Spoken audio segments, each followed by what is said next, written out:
Hey folks, welcome back. So, I want to show you a tool that I haven't shown you before, and this tool is designed to give you better prints, saving you a little bit of time. Honestly, it's going to increase your print time. Unfortunately, it's going to increase your print time because it's bettering your print quality. What? Okay, nothing. Got it. You just want to be part of the show. All right, so let's head on over to Prusa Slicer. Let's add a shape. Let's add a sphere. And once we have a sphere, I'm going to drop this down so it's about halfway. And then I'm going to hit slice. Now you'll notice when you hit slice, you have a layer line here, you have a layer line here, and you have a layer line here. In between is just emptiness. Okay, it's just a like a shelf. Okay. All that area needs to be filled in with some sort of filler, and then you have to smooth it down using sandpaper. All right, I'm about not post-processing. I'm about just getting it off the build plate, putting a coat of paint on it, and start adding detail. Okay, let's head on back over to the Prusa Slicer here. So what you can do is you can actually adjust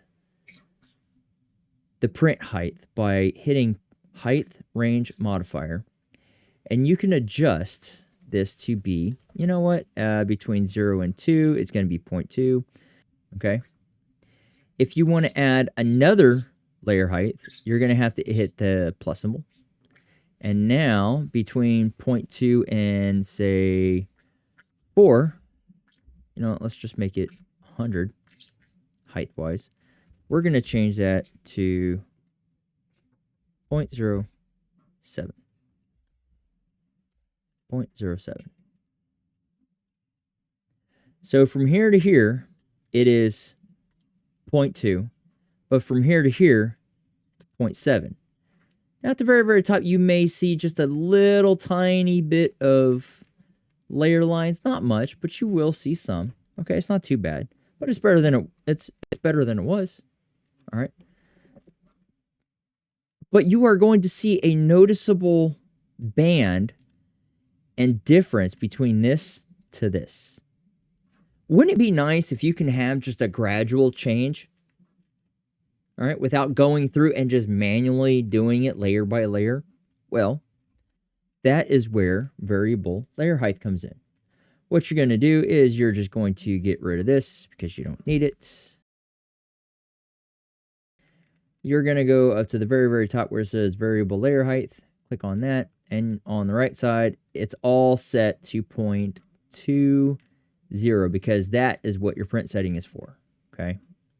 If you would like to have more definition along that top, as you hover over it, you want more definition along the top, right where it starts to crest up.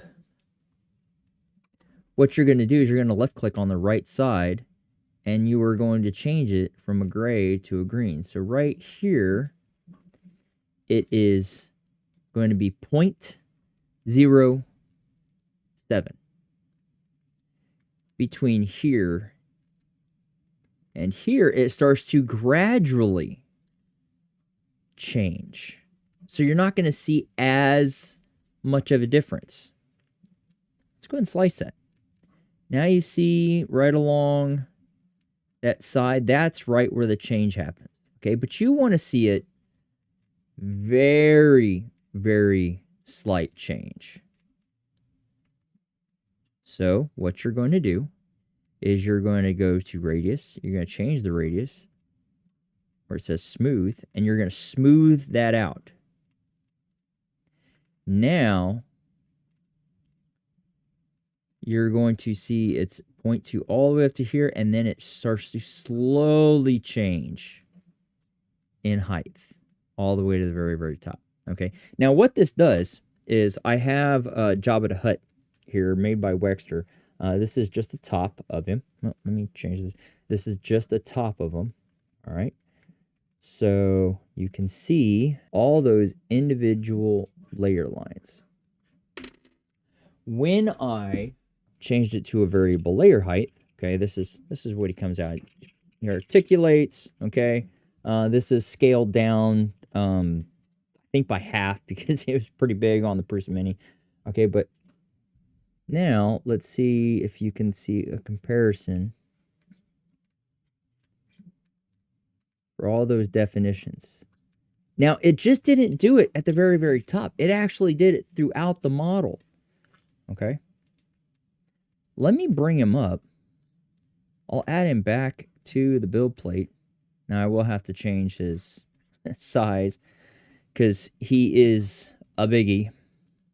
Okay, let me delete this, take Java, reduce him down in size. Y'all know how to utilize the corners, okay? That changes everything uniformly. This changes on the x-axis, the y-axis, and the z-axis. Okay, I'm going to reset him back to how he was. Okay, let's initially slice him up. See how long he takes. Okay, so at a 0.2 layer height, he is at 4 hours and 3 minutes. Okay, not too terribly bad. That's doable. But look at all these spots that you're going to see individual layer lines. Okay, especially along the top and right where the arms are. And you'll also notice each one of these rib sections, I guess, these articulated points, each one of those, you're going to see individual layer lines. Now, let's go back and change this to be a quality over speed, okay? Because you have the ability to just go speed, and it's still going to do a variable layer height. I don't know if you can see him in the back. You see this? He has all these toys. Where does he go? He sits up on top of my air compressor and paint booth. Why? Because he's not allowed to be there. Okay. Let's go back to Prusa. So as you can see, it does work. Okay, but it didn't just individually change it going up to the very, very top. It changed it throughout the entire model. All right. And the reason behind this is because when you get up to this point right here, it has to get more definition, a better quality, because it comes to a point.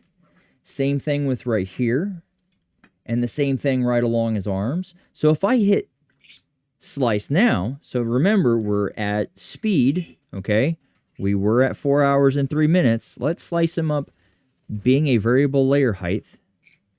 Okay, so when you slice him up, are you done doing the mad minute?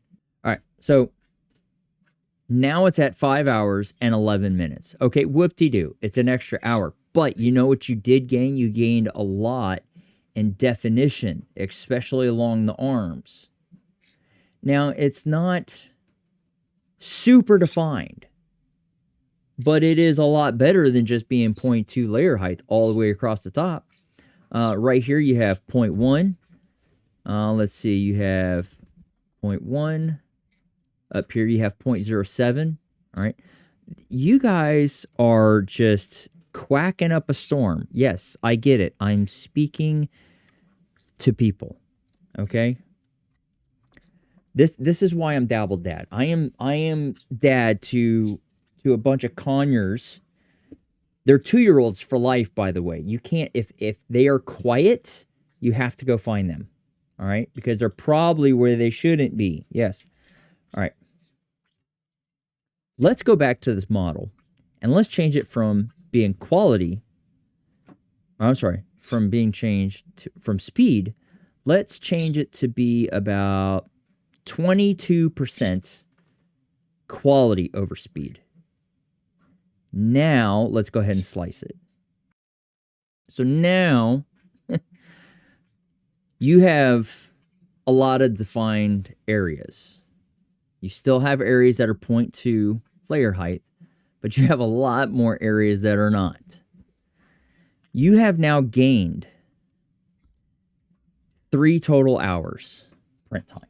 That's why I said you are sacrificing your time on the printer. And if you do it overnight, okay, you shouldn't leave a printer overnight. Anyways, so yes, you've gained 3 hours, but you have awesome detail along the top, around where the eyeball is, the nose, the double, triple, quadruple chin he's got.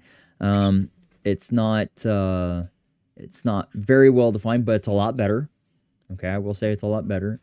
The hands have gotten a lot better, but each one of these articulated areas are just nice and smooth. Okay, and by those, I mean, let's go back to the big camera here. Let's see if you can see.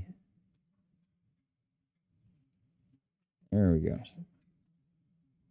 So it's nice and smooth all the way on each one of those articulated areas. Okay, so mess around with it. Figure out how to use it. Print out some test objects and see if the variable layer height tool is a tool that you will commonly start using. Like I said, slice smarter, folks, and I will see you in the next episode.